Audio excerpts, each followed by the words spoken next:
Welcome to another edition of Real Talk Straight Talk. Week 2, through the fire, into the fire. It's all about the fire. Welcome my co-host, Angel, and of course, week 2, Miss Melissa, week 2. Yes. Welcome back to Real Talk. Thank you for having me. You ready? Yes, let's bring it. All right. Angel, how's your week? My week was amazing, thank you. You ready? Well, it started. Okay. So people, everything starts here. So since everything starts here, let me get to the real start of Real Talk. Welcome everybody to another edition of Real Talk.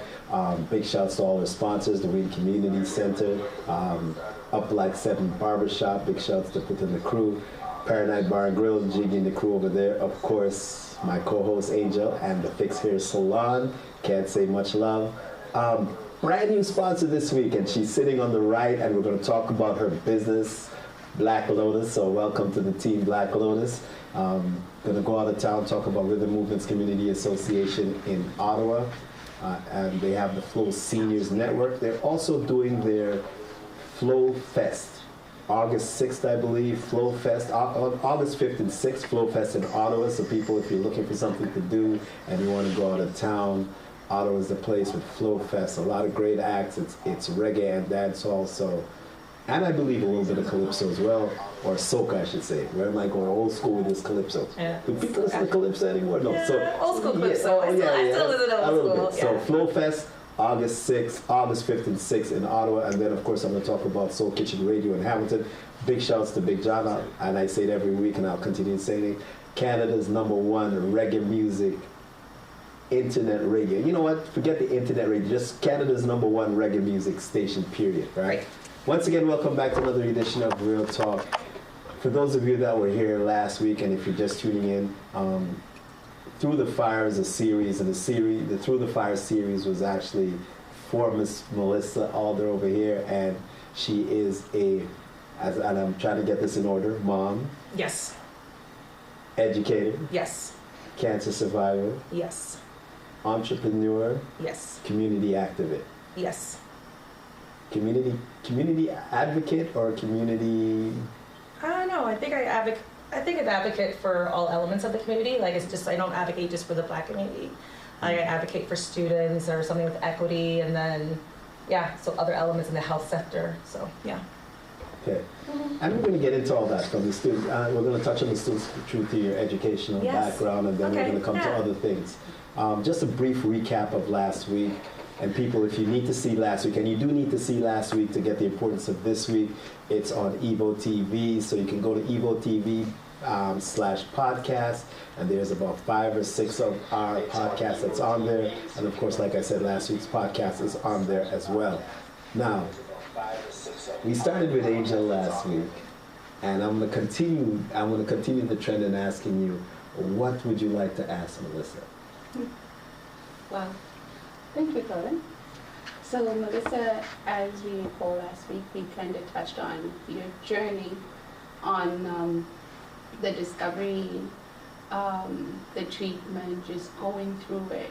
But as we were going through the conversation, there's a very important element we were going to touch on, and that was your mental state at that time. So the mental health aspect, what you were going through, how you were dealing with it, and what kind of changed. So, and what I'd like to know is, like, what was going on with the mental health aspect during that time? Thank you. Well, I think anytime you have a diagnosis of like breast cancer or anything that's threatening your life, or you're going through a health crisis, obviously is going to have some ramifications to one's mental health.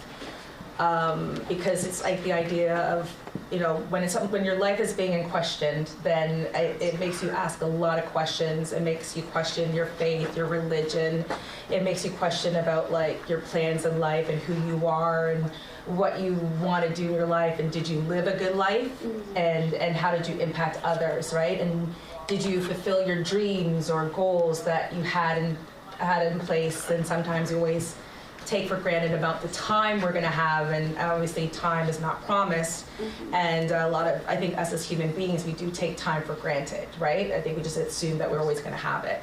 But when it comes to like in regards to my mental health, I believe that it was not the mental health of me going through the cancer journey was like trying to be in survival mode, try to be positive, trying to show the vulnerability that I did on my social media, because everybody was on lockdown at that time, by the way.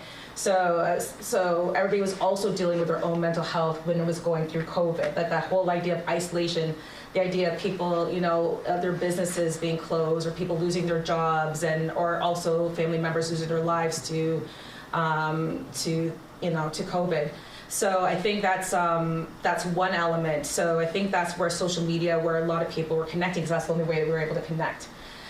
So I think social media indirectly helped my mental health, because it allowed me to talk to people, connect with others, allowed me to make me feel like I was making a difference, and also still have that teacher mode, because I was away from work, from teaching, and teaching is my passion.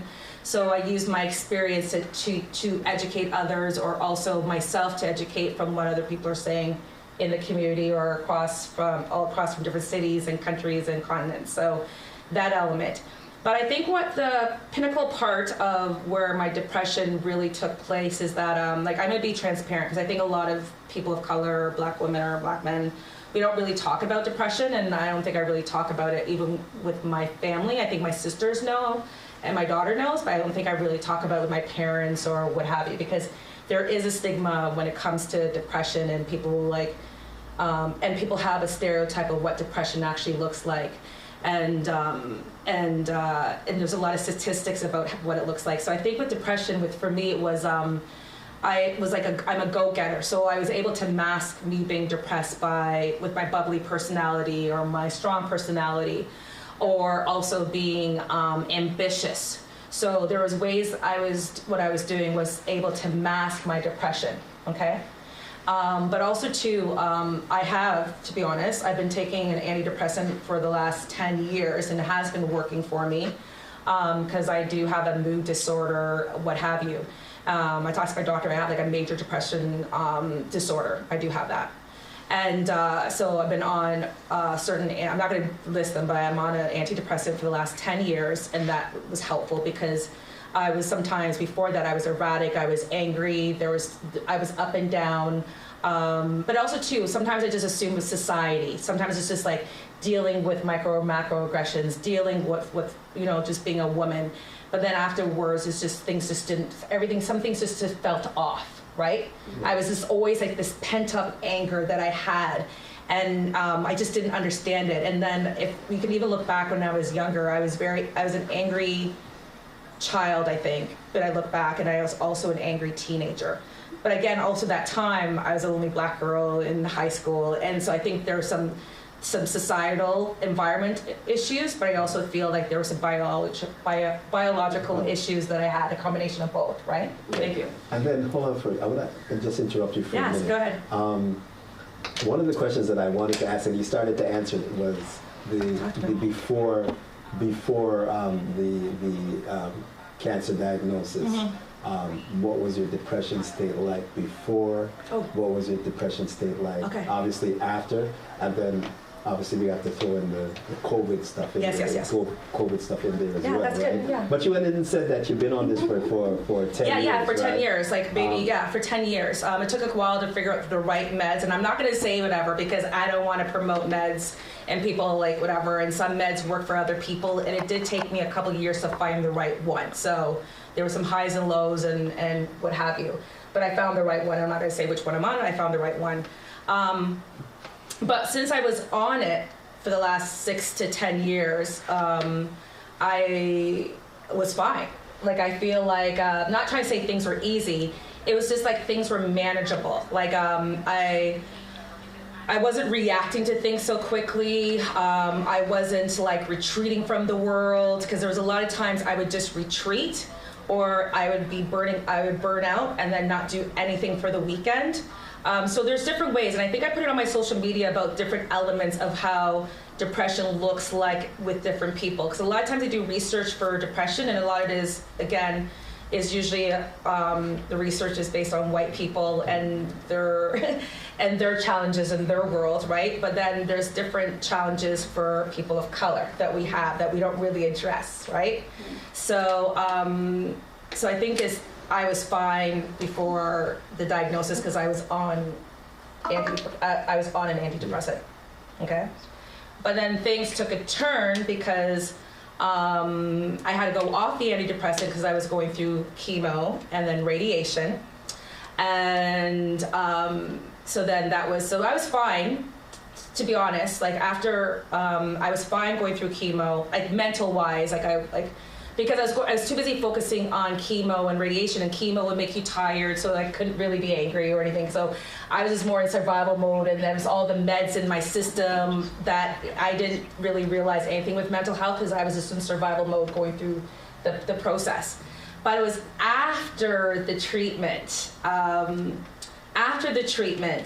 I was ready to go back on my antidepressant, and then I had to go on tamoxifen. And tamoxifen is like an anti-cancer drug because my cancer that I had was estrogen positive. So women who have gone through breast cancer will know about tamoxifen, and there's so many side effects. And you would have to be on this drug for 5 to 10 years, tamoxifen, because if your body, if your cancer will grow feeds off of estrogen. Estrogen likes to feed the cancer, so that's what tamoxifen would be like, a blocker. So any other cancer cells would not be fed, and they would still stay small, or they won't be whatever, it won't become aggressive. So I was on it for like 1.5 to 2 years, and then, but what was happening is that tamoxifen doesn't work well with the antidepressant that I was on. Okay. But you know what? I just learned something right now, and I want you to repeat it, because we never sit down and think of how long somebody has to be on a certain drug. Yeah. Right? These are not things that are talked about. So we hear, you hear somebody's going through cancer. You never hear that after if the cancer is in remission, this is what they have to do and what exactly. They don't tell you. No one tells you. People think you do your stuff and then you're done. But there's all the drugs that they give you for preventative use. And I want you to go back over the period of time, because you said the drug you have to take, it's supposed to be in your system for 10 years. 5 to 10. I'm supposed to take it every day, 5 to 10. 5 to 10 years. Wow. Tamoxifen. Okay. And tamoxifen sucks, and I put that on my social media. Some women will attest to that who've been through it. So and then that's for estrogen. There's other meds for other situations, for breast cancer or whatever, and it depends on what type of cancer and how it's been fed, like, if it's estrogen or another hormone or what have you. So it's estrogen for me, tamoxifen was the thing, and they told me how to go on it, and they would give you a booklet of all the side effects. Such as weight gain, headaches, joint issues. It's just a long list. But those elements didn't really bother me. It was more or less I was becoming depressed again because I couldn't be on my antidepressant. So then I was like, okay, I think I'm fine. You know what? I've been on it for so many years. I didn't need it when I was going through chemo and radiation, so I think I'd be fine. Okay, so then I was doing the tamoxifen, and then for 3-4 months, things seemed okay. And then afterwards, things started to change slightly, and becoming angry and getting tired, unmotivated, just irritable, no patience whatsoever. I'll be at a store and a guy will tell me that I have to wait for something, and I would just be whatever, I would lash out. So I just realized I was going back to how I was before. I couldn't contain my anger or my emotions. I was very, very unhappy, and I was just going through the motions. And then it just became really bad that I was crying to my family, and my mom's a retired nurse, and I'm having a conversation with her saying, I don't like tamoxifen. I feel like I'm not living a life. I think it's holding me back. So then it's questioning, do I live a longer life to be on tamoxifen, to live longer, but I'm not living a quality life? Now, Melissa, with that in mind, I understand the medications, the different medications you're taking there. This morning I had a conversation with my kids about depression, and they kind of told me, when you started your conversation, you said depression looks different to everybody. In the white community, it can look different from what it looks like in the black community. So my children's take was depression is more like you're sad. So you're sad and you're just in this sad mood, and you gotta figure a way to get yourself out of your sadness, and it's doable. You can shake it off by motivating yourself, by doing all these things. And then I said, okay, depression comes in different ways. You can be sad, and then you just can't shake the sadness off. You can, and then it goes on for days and days and days, and then you're just in that mode. And then it's like, we went on to the discussion of medication, where it was like, okay, fine, if you're depressed, you become more depressed, because if they give you medication, then you start feeling like you need that medication to feel happy. And when you don't take that medication, you're not going to feel happy. So why I brought that up is you mentioned that you were on a different type of medication, the tamoxifen. Yeah, it was an anti-cancer drug. An anti-cancer drug, and it didn't go well with your depression, and you kind of talked about... Well, the tamoxifen has a side effect. It causes major depression disorder. Okay. So if I'm already having a major depression order and I don't have the actual meds to help me keep that in control, then to tamoxifen, I already had this predisposition of having it, and then I'm on this tamoxifen that just basically creates this snowball and just throws it at me. Okay. Does that make sense? It makes sense. So my question to that was, knowing that because you've done your research, and I know you're smart as hell, like you understand that, okay, fine, this is going to cause depression, and you're thinking, I already have my depression, and now I don't have my meds. Could it have been the fact that you're like, okay, fine, I'm already depressed and I don't have my meds, and that could have gotten you into a deeper into depression? Well, I think because when I was on tamoxifen, again, I said I didn't feel right, and then it reminded me how I felt before I was on my antidepressant. But I wasn't paying attention to the side effects. Remember I said the side effects would be joint pains, fatigue, and what have you. But then when I said there was a booklet? But then when I actually went to really read through the booklet, and then I went online and did more research, I was like, oh, snap. Okay, now things are starting to make sense. And then I met with my oncologist, and he noticed like my demeanor and how I was different. And then I said to him, how is it that I'm upset and I'm sad now, and I'm not happy and I'm angry now than I was when I was on chemo? Chemo was happy. Not saying I'm happy on chemo, but my mental state wasn't there, wasn't a factor. I wasn't angry. I was just going through the motion, right? So I feel like it's like, I don't know. I think it's also, I just think it's a chemistry. Like with my major depression, whatever, I wasn't sad, right? It was just like almost like various moods that I had. Because people will see the work that I've done wasn't like, my students will say that Miss Allder is always happy and bubbly, right? I was happy and bubbly all the time.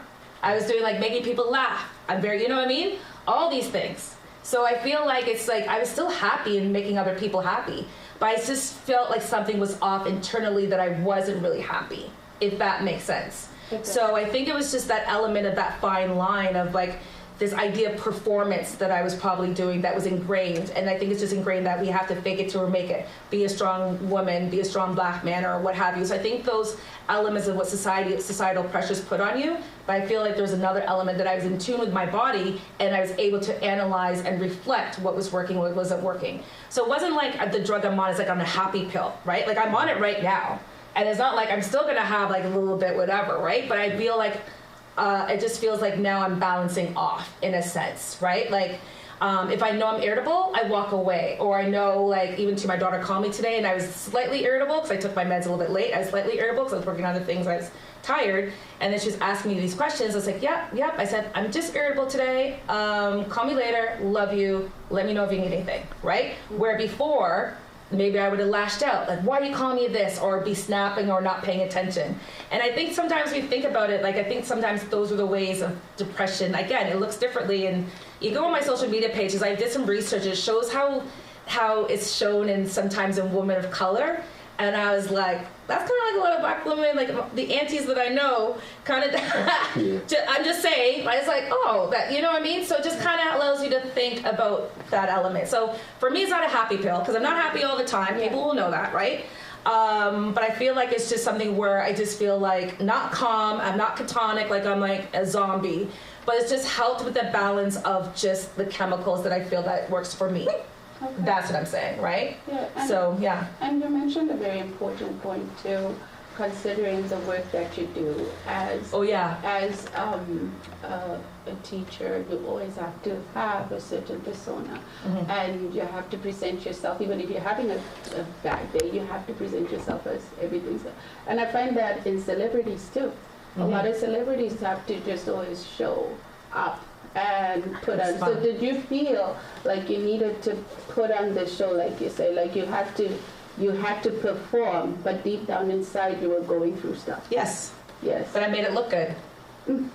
So no one knew that I had it. No one knew. If I told, no one knows right now. If I didn't say anything, everybody would think, oh, just, But I'm being honest, because people are afraid to take meds, or they don't, or the stigma. But I'm just saying, like, this is what I'm going through, and this is like, I'm a normal person. I have my stuff together, right? So it's not like I'm erratic, but I'm just like, now I just know, right? So I'm just saying, like, just no one really talks about it, because what does it look like? We have that stereotype. Oh, you have to be sad and you have to be emo. No, it wasn't like that. It would just be like, if I was sad, I would just retreat, and that's what I was doing. Remember, with you and all our girlfriends. Before, I was going out, and then all of a sudden I just started to retreat. Everybody's invited me to go out. I didn't want to go out. I wanted to stay home. Or I'll say, yes, I'll go out, but then I would just cancel last minute because I just didn't feel like I just didn't have the energy. So then I just started doing things that I had to do, like go to work, pay bills, take the dog out, do the things that I had to do, but other things that brought me joy, I just didn't have the energy, the capacity to do. So so it's like functioning in a sense. Like I did things, whatever the status quo, right? And that's how I was able to do it. I gotta jump in there because one of the things that I wanted to ask you about is as we started to talk about the pills. Was there any thoughts of addiction? What do you mean? When I say you have to take all these pills, right? And I'm not taking all these pills. I'm only taking one pill right now. It's only okay. I'm not taking all these pills. Like before, I was taking tamoxifen, taking something else, whatever. So now I'm going back to my old tried and true that worked for me, just the one. Was there any fear when you started to take pills, thinking? And I just want to see what would go through your mindset as you know you have to take them. Sometimes people react differently to having to take certain things, and I just wanted to know if that was part of your experience. I think, well, if you go back when I found out, I diagnosed with major depression disorder 10 years back, I think it was more or less then you have to go through a trial of which meds actually worked, right? So I had a good doctor to monitor, and I would check in. And that's the thing is, some doctors will just prescribe it and then not follow through. And then there are some side effects with antidepressants. So again, I had a good doctor that I was able to check in every week to see whatever, but I was also reflective to actually pay attention to what worked. Because again, with me being out in society in the world, I also have to keep, trying to maintain what I want the perception to be, right? Mm-hmm. So I think that's, so I think it was just a trial error, and then I found the right one that actually worked for me, and that's the one I've been on. Mm-hmm. But for me to take a pill every day is not a big deal, because, because women sometimes go on birth control or get the, whatever. Like, there's always pills that people are on that have to take, and I think this was just something, it's just a natural thing for me. So for me, it's not like I'm not a pill popper. It's just like the one pill that I just take, whatever. But then, like I said, I was just trying to get into that. And I'm not addicted to it. No, because there's no way. It's not way to be addicted to those. It's not if you're addicted to it. It's just looking at the possibility if that ever crossed your mind. That's where I was going. No, I'm not addicted to pills. I'm addicted to food. All right, I'm an emotional eater, so then that's another element. So, you know what I mean? So then if I'm upset, then I would eat, right? So I think it's just more or less that element. So I think everybody has some form of an addiction of things, right? So I think everybody has some form of whatever it is, a workaholic, blah, blah, blah, you know what I mean? Whatever, right? But I feel like mine at that time was being a workaholic. Like I was always working all the time, a lot of doing things to keep me busy, to not deal with what was happening in my mind. So then it just looked good that I was out there doing things, but I was using the system and helping other people to mask what I was going through. So I'm helping everybody else, but I wasn't helping myself. Yeah. Just to add on to kind of what Colin is talking about, rather than being addiction, did you have a fear of there being a dependency on it? Like you know, sometimes you start taking pills and then you feel like, because like for me, when I have when the doctor tells my iron's low, right, and the doctor tells me I have to take a whole slew of pills. I hate taking pills. So I supplement with food. And then the other thing for me was I didn't want to have a dependency on this iron tablet. So I started supplementing with different foods because that was a fear of me that what if I can't find that pill and then what's going to happen? So that's why for me, like I worried about that, the dependency aspect. And I'm going to thank you for getting to where I was trying to get to, because I was feeling miserably. Like I said, it wasn't if you were going to be addicted, it's just if there's any thoughts of, oh, maybe I'm going to have to take too many, because there are some people that don't like pills. I don't like pills, right? And just the thought of me having, if I got into a situation where I now have to turn around and take all these pills, would drive me crazy, because I don't like pills. I'm not that. So it wasn't necessarily about the actual if you're going to be addicted to it. It's just if there's any thoughts along those lines. And fears of not only fears of dependency, just fears of the pill period. Because like I said, I have a fear of pills in that way. If you know, it has to be something truly rough for me to take even Tylenol. Mm-hmm. Right, so that's where, and I don't think I was explaining it right. So thank you, Angel, for bailing me out and getting to. Yeah, because with the pills come a lot of side effects, as you say. Like each pill, like I recall when I was in school studying drugs and human psychology, it's like you learn that each and every pill has an effect, and it has a side effect. And with those side effects, it will come to a point where you have to take another pill for to cure the side effect that you're suffering from this. So it's like there's a lot to do with pills, and the pharmaceutical industry has a slew of pills out there that remedy other problems that have been caused by other pills. So for me, that is something that I worry about, and that's just where maybe I would be going with that. And do you have a fear of that? No. No. Oh, awesome. Man, she's so much braver than I am. Well, the thing is, I don't understand though, because I went through chemo every 2 weeks, had an infusion and chemicals through my body, right? So for me to take a pill to make me feel the way I'm supposed to feel, and not have all these things in my mind of conflicting thoughts, that I'd rather take the one pill than gone through chemo and radiation and all that element. So I feel like I think it's like everybody is different. Yeah. For me, I'm fortunate that one pill works, and that is, and there aren't any side effects from that pill that I'm on. So that's why I had to go through multiple antidepressants to find out when I got some side effects from other ones, then I was able to have that conversation and then find another one. So I think that's what it is, and that's how that's the way it is. And I understand, like, I don't like, when I have migraines, I don't like taking Tylenol and what have you. I like I tell you, everybody knows I don't take drugs in that sense, like taking pills so they have pain or whatever, right? But I think now is also relative. It's just like, how do I want my life, and how do I want to respond? Do I want people to hate me because I'm telling people off 24/7? Do I want to be hibernating because I can't handle some things, so that I'm having that persona? Or do I want to have a balance? Because obviously for me, I feel like sometimes some meds will kind of compensate for some chemical imbalances in your brain and your body, right? And I do understand that some foods help, you know, alleviate some forms of depression. I know people talk about holistic prayers and all that, people. So I know whatever people can say, that's fine, whatever. But I feel like too, I'm inconsistent with what I eat because I'm so busy that I forget to eat something, or I forget whatever, right? So again, I'm not consistent with the food that I'm eating. Like even too, I realized I was with my girlfriend, taking her son, my nephew, to go get his haircut. Then I realized I didn't eat. I knew I had to come here, so I grabbed an apple. But if I had to follow a certain regimen, then I know I would not be successful in it. Because I know that's how I am, that I forget to eat or forget to do something or what have you. Or I'll catch up on my eating in the evening, and that's not good because it has to be consistent through the day. Yeah. So I feel like everyone is different, and I feel like I don't want to be like, it's not like taking a bunch of pills. Some people may have to take a bunch of pills, But again, for me, it's just the one pill that I have to take. But again, everyone's different, everyone's body chemistry is different, and that's why there's multiple. Some people would love to have pills and have all these different side effects and find the one to alleviate and whatever. But if that was the case of the pill that I was on, that I would have all these side effects, that I have to take more, then I would say, no, let's find something that covers, that doesn't have any side effects. So I'm fortunate to find a pill that I know that doesn't have any side effects.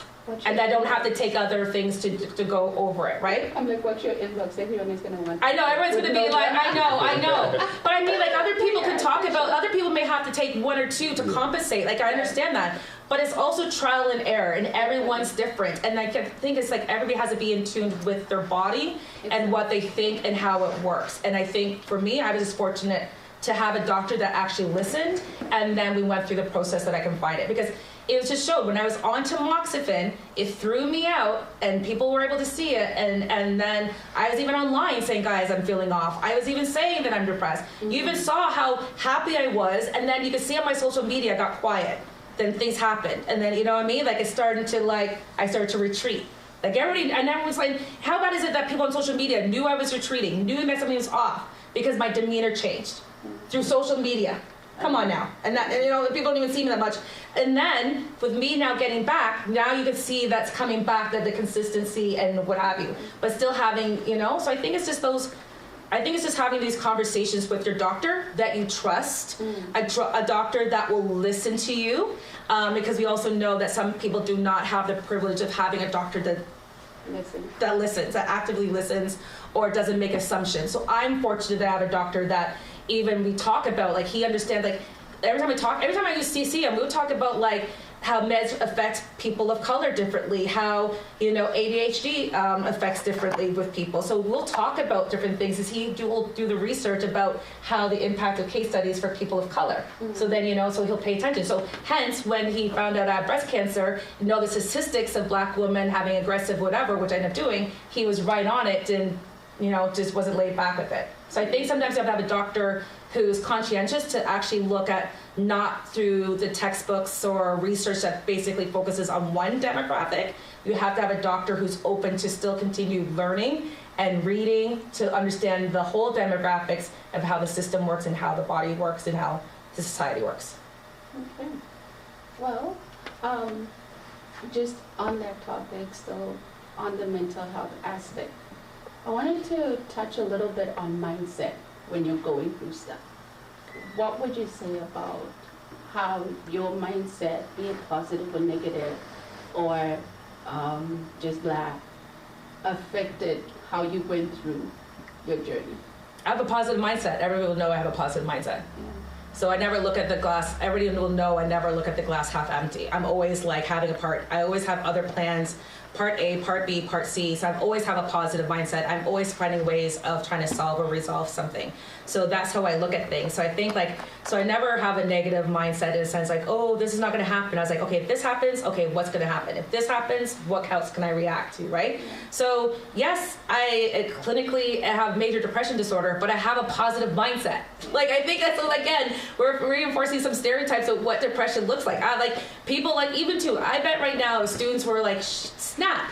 Miss Allder had major depression all this time and we didn't know, right? Because again, so I think it's just like, because I'm positive and encouraging them and so on, right? So again, I think it's just like, for me, I have a positive mindset of things. Like, even too, when going through breast cancer, yes, you know, I had a positive mindset. Okay, let me go trust the doctors, trust the process, and hopefully my body heals and works. So I think it's just like, you know, some people who are not even depressed has a negative mindset. So it's also based on their personality, right? So we have people who are not depressed, who has all the money in the world or has all the power and has a negative mindset. Yeah, so it's also too, I think it's be going through. Exactly. So I think it's also too based on someone's personality, right? So I think that's another element too. Like for you and I, we go out, but you always see me being positive, right? And then, or you see me tired and I'm laughing, and then when you see me go down a little bit tired, you don't ever see me scowl or get mad. I start giggling because that's my defense,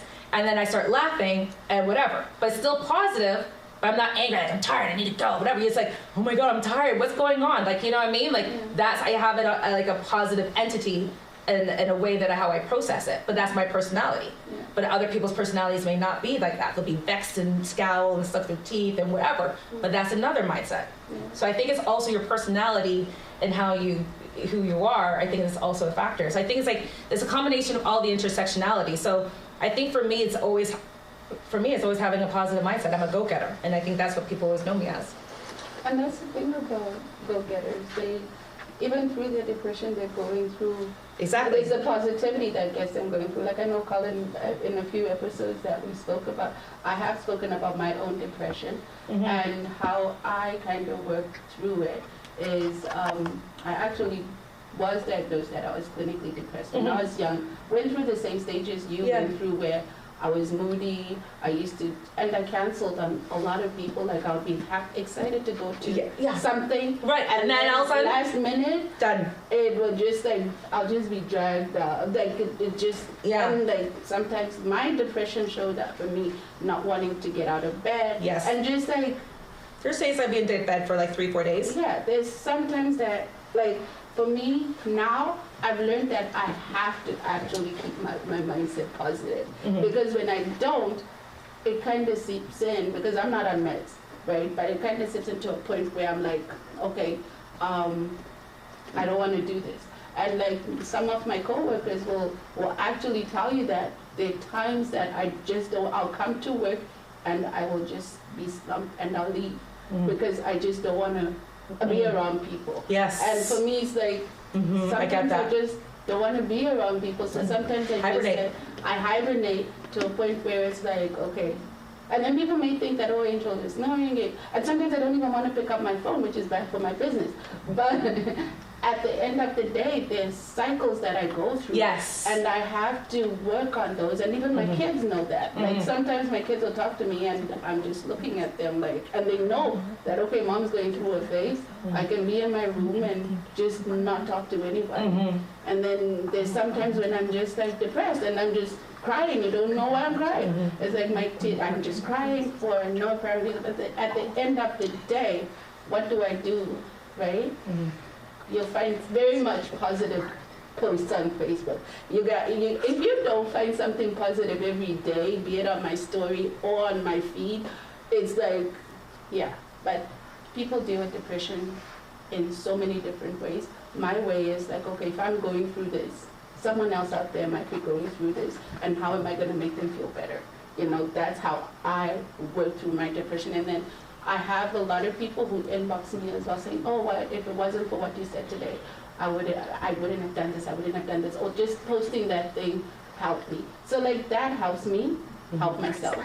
And meeting people like you who kind of push me, and being a go-getter too, I feel like you just have to have that drive. And it's internal for me. Yeah, you have to have that drive to keep going and doing. So yeah, when it comes to the depression, it shows up in so many different ways. Yes. And it shows up, I remember a time when I was suicidal.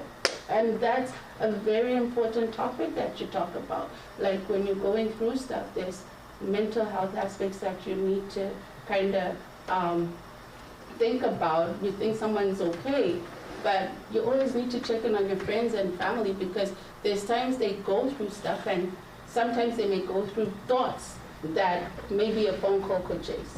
You know what I mean? So yeah, I mean the mental health component, especially you going through what you're going through during COVID, and you didn't have the physicality of people being there to say, you know, checking on you. I feel like social media played a very important part on that line, that the front line of social media, you being able to interact with people, you being able to do that helped, because even though you're going through what you want and what you're going through and you retreat, you still need that personal, person-to-person communication and all that stuff. So thank you so much for sharing that with us. You're welcome. I know it was a little, but No, I feel like it's because even too, like Colin, like it says, like if you have like so many pills, it's like no, I think it's not that. So I'm just trying to like not trying to say like sometimes you think it's multiple pills. No, for some people maybe multiple, but for me it's just the one. Or is it like, you know, like it's just different elements of what what it actually looks like. I think a lot of times like people have a stereotype of what depression looks like or how it's resolved through pills, and people are apprehensive of taking meds. And again, I am apprehensive of taking meds, but then this med works. Now, if I told my dad, who's Bayesian, that I'm on this, I don't think my dad and my parents know about it. I know what they're gonna say. Like that's that old school mentality, right? Yeah. And they will say, well, no, Lisa, you shouldn't be, because they call me Lisa. No, you shouldn't be taking that. Blah blah blah blah blah. That's the man giving you whatever, right? And I'm like, okay, but then if I don't, then I'm gonna be a man that may be in jail or maybe in whatever because I know something's off, right? So I feel like it's just like that piece where you have the old school mentality, which is fine, and I understand the history of medicine and the Black community and the history of that. So I do understand that. I'm not an idiot. I do know that. But I also understand that how my body reacts, and I just knew I felt off. I knew I felt off when I was little. Even too, I was, suicidal as a teenager, like several times, many times. If I had fights with my parents or my parents would lash out, I just felt unworthy, and then that's where I would lash out, right? And then, so I'm just saying, like, not promoting, I'm just saying, like, I remember, and you said it, I remember that there's multiple times. Have I been in that situation thinking about it? No, I haven't, but there's times that I'm just like really sad, or there's times I'm not motivated, or I just feel like something's off. I'm just like, something's not right. I just feel like it's just, I can't describe it. And people, I can't describe it, but if you know who you are and something's off, then you just know. And that's perfect. Like, I love that we had this conversation, and I love that Colin brought up the pills aspect, because it answered certain questions that people out there may have had. But now, like, we've touched on the mental health aspect part of it, and I love the teacher role you play. Tell us how you got into teaching. How did you always know as a child that I wanted to be a teacher and this is what I was doing? Were you a performer as a child, and was this something that you wanted to teach? Well, tell us about it. Let's hear what I never thought I was going to be a teacher. No. It never came to my mind. No. I remember I lived by Highview in Ferdale, South London. My neighbor was like a mentor to me because we used to babysit our kids, my sisters, and they're still family members. We're still all good friends and connected. And I remember her name, I was sitting in her kitchen and we'd be talking, and I remember sitting in the island, and I was like in university, and I was thinking, I was almost finishing school, my undergrad, and I'm just like, I don't know what I want to do, like. And then I was like, should I be a social worker, right? Because then, so basically, think about what the roles the careers I was picking. Should I be a lawyer? Should I be a social worker? Or should I be a police officer? So those were the three roles that I was thinking of. And then she was like, why won't you be a teacher? It's a combination of, being a lawyer, being this, and what have you. And also too, I was pregnant too at that time, whatever, in my fourth year at university. So I was in limbo of what I want to do with my undergrad and where I want to go from that, right? And it was her that highlighted that I could be a teacher. I didn't think I could be a teacher because I'd never seen anyone that looked like me to be a teacher. And, so I didn't think I was smart enough to be a teacher. But I had good grades, but I didn't think I was smart enough to be a teacher because we have this stereotype of what teachers should look like and sound like and what have you. So I never thought of it. And then all of a sudden, that was kind of like, I still remember in the kitchen, that old school 80s and that 90s old school kitchens, right? And I'm sitting in the island and I was like, and I still remember and I was like, oh. And then I started looking into teachers college, and then and then I applied and I got in, and that's why I became a teacher. So it wasn't my parents saying that, oh, you're gonna be a teacher. It wasn't, no one was telling me whatever. I got accepted in York University, Toronto, Brescia, Windsor. Like, I got accepted in a lot of universities, so I had good marks and what have you, but I just didn't know where I wanted to be, right, or what I wanted to be, right? So so I had those. But I could see those careers, despite that I was probably as a younger person was going through depression or dealing with stuff, I didn't understand it, but I still had that positive mindset and also had that inclination of helping, teaching, and supporting others already, from lawyer, helping other people, social work, and police officer, helping other people who need help and support. So that kind of answers my question of what do you love about teaching? Because ties into all those What things. I love about teaching is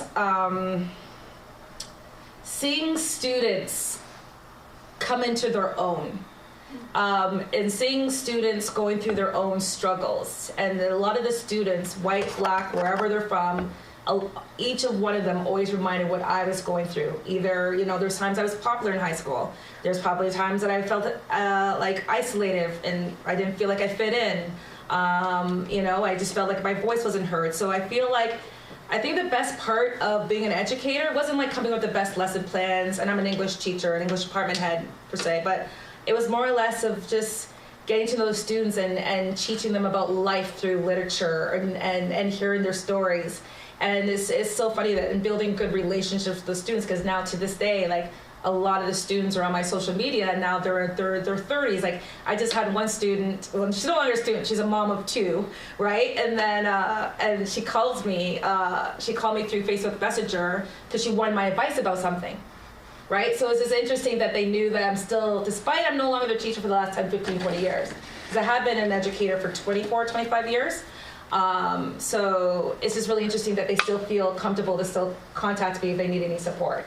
So I feel like it's just becoming a teacher is just knowing that you're making a difference and you're making an impact by supporting the next kids and the next generation, and then seeing how they flourish and see how they become themselves and seeing the mistakes they make, because they make stupid mistakes. But I always told them, high school is where you have to make as many mistakes, because in the real world, some of the mistakes will have huge consequences, or some people will judge you, right? So this is what can we learn from our mistakes? So yeah. Did your style change after your diagnosis? Did anything change in terms of how you delivered your message? In teaching? In teaching, did anything? What were the changes after you found out that and you've been through the cancer, been through the treatments? Okay. What changed?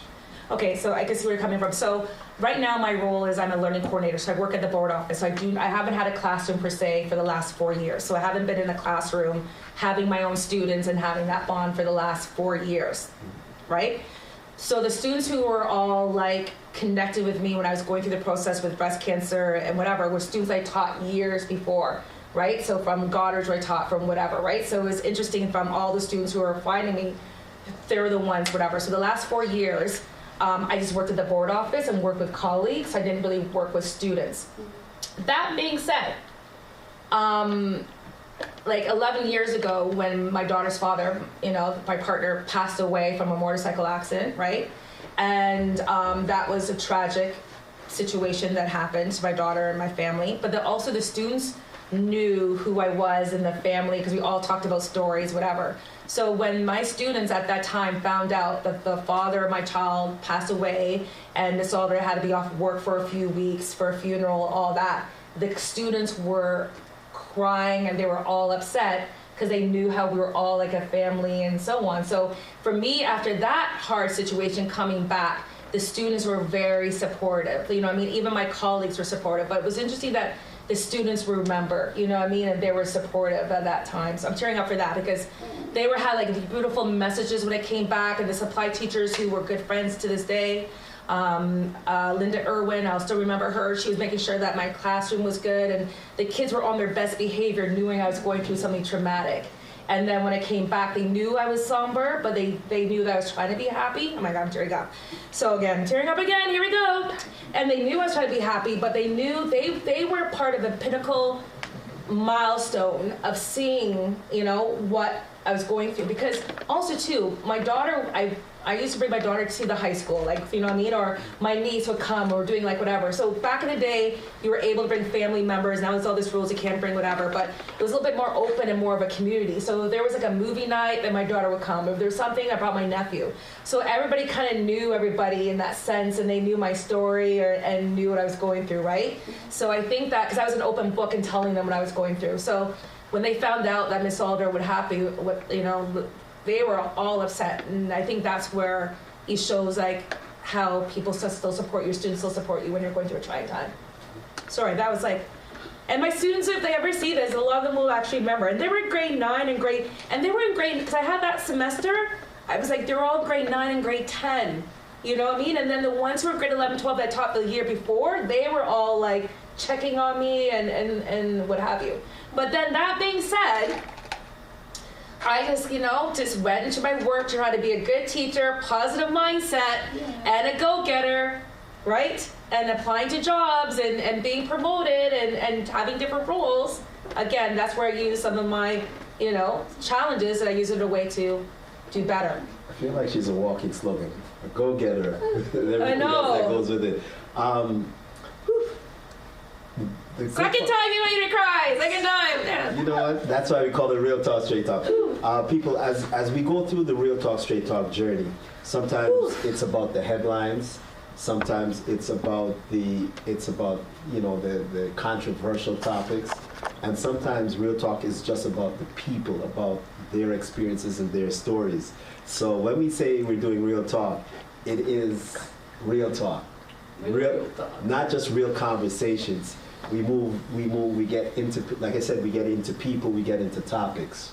We're getting into topics that the Black community don't even talk about. Yeah. And you know what? To be honest. Yes, we're going to get into all the we're just getting into topics, and I want to get in as we're based in London, Ontario. I like the fact that we're getting into people, right? Mm-hmm. And we choose to find the stories, right? And we're looking at the stories. And the beautiful thing about the stories are your neighbors, they're your friends, they're the people that you see and you don't know. Right. And that's what we want for Real Talk. As we continue, in this last phase, we've got these products in front here, and I want to thank you first of all for being a part of the Real Talk sponsorship family. The company's name is Black Lotus. Yes. People, you can see she's online. She's always up on IG. She's always up on Facebook. The company's called Black Lotus. I'm gonna let you and they're trying to show a Black Lotus product. Yeah. Support Black Lotus because we're all about supporting Black businesses. I see it's too much of a close-up, but yes, gift baskets are available. I'm gonna let you talk about it. Take me through Black Lotus. How old is Black Lotus? Black Lotus will be 2 years now. A COVID company. Actually after COVID in a sense, because it was after my breast cancer journey. Okay. So I feel like Black Lotus came from when I realized like my skin type, my skin changed. Like I usually have pretty good skin, even I put the makeup, you need a good skin base to put makeup and whatever, like it's that foundation piece, right? But when I was going through my chemo treatment, my skin was dry. Then my skin turned gray. There's some photos of me looking like an alien, right? Okay, just saying. Then it was scaly, and then and then all the products I tried, I went through my, bathroom cabinet and medicine cabinet or bathroom cabinet, and all the products I had that I purchased, they are all like, the scent was off, or it was hardened, or it was causing a reaction to my skin. So then I realized I need something a little bit natural and something a little bit easier. And then so Black Lotus really came up with the scrubs and mask, so that I was using naturally for my face, because I couldn't use anything, or the scent was bad, or it was horrible. But before that, I was going on Etsy to try to find natural scrubs, and then it was expensive to find anything natural. And then that pissed me off, because I was like, how is it supposed to be natural? And then again, anything that's healthy is more expensive than the ones that, so then I want to be proactive, so I started testing my own skin and trying products. I work with my cousin, a family member, and he's a chemist, so then we started looking at things that would work on my skin. So the products I have here was through my journey. My face was so dry that I had to use a coffee walnut scrub, and then it got so oily that I had to create a minty charcoal scrub, and then it was really sensitive because through the chemo, and I had to use the pink scrub. So it kind of basically goes with all three skin types. I have a green scrub, but I just bought the 3.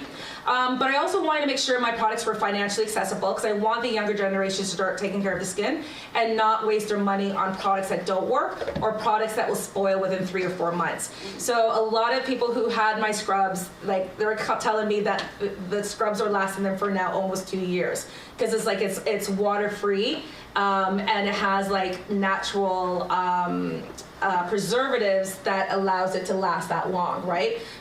So it's really interesting. As long as you don't put any water, because then water will spoil and create bacteria. So anyways, what I did was create a scrub that was natural, but also financially accessible, so the young generation can find something. But I also wanted something that looked expensive, that looked bougie, because it kind of represents me. Because sometimes you see a lot of things that looks natural, sometimes it looks cheap. So I didn't want it to look cheap. I want to feel like if you got something like, oh my God, I got something really nice, and that looked, sometimes you got to look good to feel good, or, you know what I mean? I know it's weird. Sometimes you know what I mean? Like, yeah, sometimes you guys look good to help you feel good, right? So yeah, so basically I had like these different scrubs, and then from those scrubs became hand balms that I created. And then I started making bath bliss drops, and the bath bliss drops are more or less bath bombs. And the bath bombs, so the scrubs were more for me, for my face, and then I created the bath products because after my cancer journey, I'm doing all the natural skin stuff, whatever. And then, I don't know, for some reason, my daughter decided to hoard all the toilet paper. I don't know why. We live in a condo. The pantry's just around the corner. I don't know why she had to take the last 5 toilet paper rolls. So anyways, so I went to the bathroom, her bathroom. I was like, where's the toilet paper? And she's like, there. But she was in the bathtub, just soaking in this like turquoise, gold, pink, like she looked like a mermaid thing. But then I was like, what is that? And she's like, it is, I'm not gonna say the company, it's the bath bombs that you bought me. Remember? And I was like, okay, thank you for throwing that in my face. Okay, good. And I said, but I thought you said they're supposed to be natural. Because the scent was so strong. But then also too, when you have the bathtub and it has the porcelain, it's staining the porcelain. So you see the stain of just so obviously right away, here I am taking care of my face because I want to still feel pretty and put my makeup on and whatever and exfoliate, whatever. But then I realized, here's my daughter just soaking in this whatever concoction. Yes, this concoction and whatever, right? And then sometimes with the bath bombs, they're this big, and you see her trying to break it because it costs like, $10, $15, and sometimes you can't break it because it's so hard that you just throw in the bathtub and then it's gone. So you waste $10 to $15. So if you're a single parent or what have you, that's a lot of money just to throw in, that's like dollars in the bathtub, right? So my daughter was pretty good, was trying to use the hammer to break up in pieces to make it last. I was like, oh my Lord. So anyways, that being said, I said, that's enough. Once you're done with all of that, then I started creating my own bath bombs. But I didn't really like my bath bombs in a sense. I didn't like the word bath bombs because I'm an ESL teacher. I worked with students who lived in war-torn countries that their houses were actually bombed. Okay? That, what I mean? So here I was like, how is that cathartic? I'm in a bath bomb. Like, it just didn't make sense, right? So then I call them bath bliss drops. So I made small ones so people get a container, which was $10. But you just put a couple and then they can last, whatever. So you didn't have to break it. And it was all natural with oatmeal and what have you. And it was like rose petals and stuff like that. So, because when I started making them, my daughter was like, there's no color. All I did is fizz a little bit. And I was like, oh my God. So what I would use to create the color would be natural plant, natural flowers, grind them up. So then it created our natural clay. So the pink clay, the green clay to create the different colors. So it's all natural and nice on the skin, right? So yeah, so that's where the bath products came, and then a little bit of scrubs, and then I started and then I created the hand balm. So you can go on my website, but then that being said, one more thing is that now we're on the next element where I'm creating baskets that represent some of my personality and some things that are authentic. Because a lot of times where people gave me a lot of presents because I was going through things, which is nice, but a lot of people were giving me presents just because whatever was out there. Like sometimes people didn't know what my personality was, or it was easy to get a gift card or what have you, right? So what I started doing is creating authentic gift baskets that represents, and again, me as an English teacher, so I always have a little blurb like, this is for the person who, this is, you know what I mean? Something that has a little bit of that English teacher in me and also has my personality. And then that's what I've done. So you have one, this is for the one there's a Mother's Day, and that's for more, I said, this is for a black bomb, I said, and whatever, because this is about the 3 mothers. And then this one I brought, because I know this is predominantly a black audience we have, but then I bought another one that is the Hate You Give box set, and then you have like a diffuser, you have like 1 or 2 bath Black Lotus products. Then you have like a frame, then there's chocolates, like all these different things that I like. But now I'm looking at things for the community, and then they're just authentic baskets that people, it's just one of a kind. Like this is the only one I'm gonna make, then I'm on to the next one, right? So they're all different. And it has the books in it because I'm an English teacher. So it's always like a little bit of Melissa. And one more thing I know, and then with my scrubs, even with my scrubs, it's just not a scrub. Because again, I want people to save money. So with my scrubs, you can see that it's almost like a scrub and then it's a mask. So people who are in a hurry, you just take a scoop and then you exfoliate. And then if you want a mask, you just take the powder, mix a little bit of water, and then put it on your face. Or if you want a combination, you could do a mixture, exfoliate, leave on, and go. And everything's all natural and it smells natural. And it smells amazing and I love it. So it's like a combination in the aesthetics. And these will last a long time. So I had Brandon says, hey Alder, this is lasting me for 1.5 years, and he was traveling and had this. So yeah, and it's for guys and girls. Again, the minty charcoal. I would say a lot of people are now using that with the summer, and I had to use that because I would break out. I do break out during the summer, especially after sunscreen. Wow. Good, yeah, and that's it. Animated version of Black Lotus, the company, and it's that time, and I want to take the time to thank everybody for being part of Real Talk. Thank you for having me. Once again, the last two shows have been called Through the Fire, and it represents everything that Melissa's gone through for the last few years. We'll see you next week. We call this A Fade to Black. But before we go, I got to say a very special shout out to once again to our sponsors. You just heard from our newest Black Lotus. We also have Type Diabetes. Big shouts to Mystery. I didn't mention her before, but she's coming aboard. Mystery and Type Diabetes. On my left, of course, is Angel at the Fix Hair Salon. Got to talk about the Wien Community Center, London's Black Community Center. Please look it up, support it. The Wien Community Center. Big shouts once again to Pastor T. Going out of town to Rhythm Movements Community Association. August the 6th, Flow Fest, Rhythm Flow Fest in Ottawa. One of the best festivals you'll find. So if you're into the journey, Rhythm Movements Community Association and Flow Fest, right? And I keep saying August 6th, but it's August 5th and 6th. Gonna stop in Hamilton. Big shouts once again to Big John and Soul Kitchen Radio. What else can I say about Soul Kitchen Radio? Please listen. If you look for good reggae music, look online, catch them up, hit them up. They've got a great Friday night program with DJ Flames. Once again, that's Soul Kitchen Radio. Coming back to London. Big shouts to Stephen and Deb at Pride. Been with us from the start. Jiggy and everybody over at Paranite Bar and Grill. And on that note, once again, this is A Fade to Black, and we will see you next week.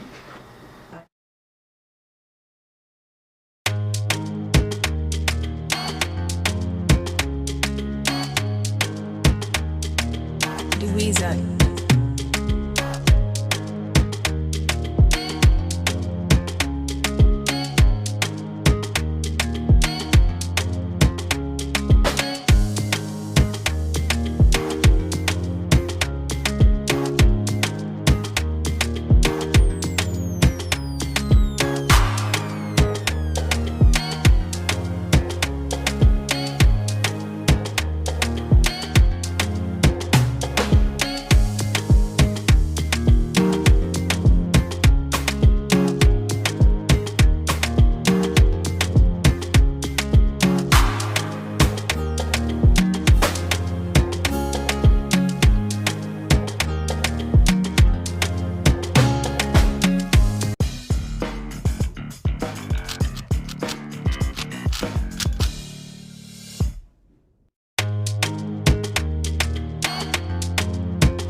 Louisa.